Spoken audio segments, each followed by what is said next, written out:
జనగామ జిల్లా పాలకుర్తి నియోజకవర్గం జనగామ సూర్యాపేట ప్రధాన రహదారి పక్కన దేవరూపల మండల కేంద్రంలో ఉన్న బస్టాండ్ గత బీఆర్ఎస్ ప్రభుత్వంలో అన్యక్రాంతమవుతుండగా అఖిలపక్ష నాయకులు బస్టాండ్ ఆవరణంలో 100 రోజుల పాటు ధర్నా నిరాహార దీక్షలు చేయగా సంబంధిత అధికారులు బస్టాండ్ ప్రదేశాన్ని సందర్శించారు.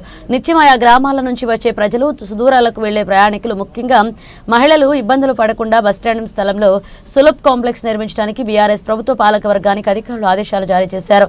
ఈ సందర్భంగా బస్టాండ్ స్థలాన్ని సందర్శించి బీజేపీ జనగామ జిల్లా ప్రధాన కార్యదర్శి దుబ్బా రాజశేఖర్ గౌడ్ మీడియాతో మాట్లాడుతూ అఖిలపక్ష నాయకులు బస్టాండ్ కు సంబంధించిన వినతి పత్రాలను ఇటీవలే స్థానిక ఎంఆర్ఓ ఎంపీడీఓలకు సమర్పించారని, గతంలో రఘునందన్ రావు ఎమ్మెల్యేగా ఉన్నప్పుడే ఆర్టీసీ చైర్మన్ సజ్జనార్తో మాట్లాడి బస్టాండ్ ఆపమని, కాంగ్రెస్ ప్రభుత్వం వచ్చి సంవత్సరం గడిచిన ఇప్పటి వరకు బస్టాండ్ స్థలంలో సులభ కాంప్లెక్స్ నిర్మించడానికి ఎలాంటి చర్యలు తీసుకోలేదని, దేవరూపల మండల కేంద్రానికి వచ్చే ప్రజలు, ప్రయాణికులు, ముఖ్యంగా మహిళలు ఇక్కడ మూత్రశాలలు లేక తీవ్ర ఇబ్బందులు పడుతున్నారని, ఇప్పటికైనా బస్టాండ్ స్థలంలోనే సులభ్ కాంప్లెక్స్ ను నిర్మించాలని భారతీయ జనతా పార్టీ తరఫున డిమాండ్ చేస్తున్నామన్నారు.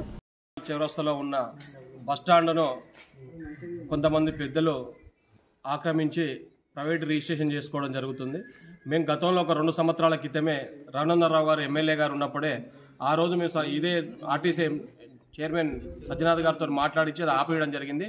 అది అయిపోయిన తర్వాత మళ్ళీ ఈ మధ్యలో వాళ్ళు మళ్ళీ అదే పనిచేస్తుంటుంటే దేవరూపల మండలంలో ఉన్న అఖిలపక్ష నాయకులందరూ కలిసి స్థానిక ఎంపీడీఓ గారికి, ఎంఆర్ఓ గారికి మెమోరాండం ఇవ్వడం జరిగింది.